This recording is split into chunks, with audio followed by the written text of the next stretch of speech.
Welcome back to my channel ASHA dream studio. ఈరోజు మనం egg bhurji ఎలా చేసుకోవాలో చూద్దాం.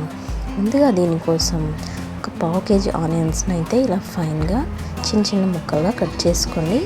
ఇక్కడ పెద్ద పెద్ద ముక్కలుగా ఉన్నాయి, నేను వేరే దాంతో కట్ చేశాను, అందుకని ఇలా ఉన్నాయి. మీరు చిన్న చిన్నగా సన్నగా కట్ చేసుకోండి.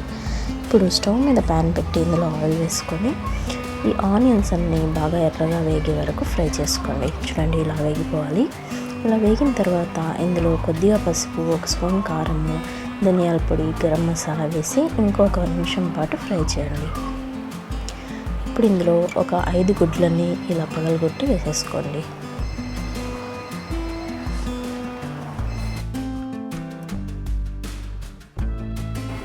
వేసిన వెంటనే కలపకుండా సిమ్లో పెట్టి మూత పెట్టి 1 నిమిషం పాటు అలాగే వదిలేయండి.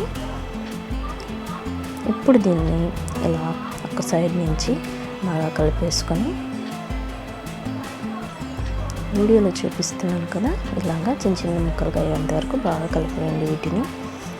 ఇప్పుడే టేస్ట్ చూసుకొని ఉప్పు, కారం అయినా సరిపోయినా ఇంకొద్దిగా యాడ్ చేసుకోండి. ఇంతే అండి, ఎగ్ బుర్జీ చాలా సింపుల్గా ఇలా చేసుకోవచ్చు. వీడియో నచ్చితే లైక్ చేసి షేర్ చేసి మా ఛానల్ సబ్స్క్రైబ్ చేసుకోండి. మరొక మంచి వీడియోతో మళ్ళీ కలుద్దాం.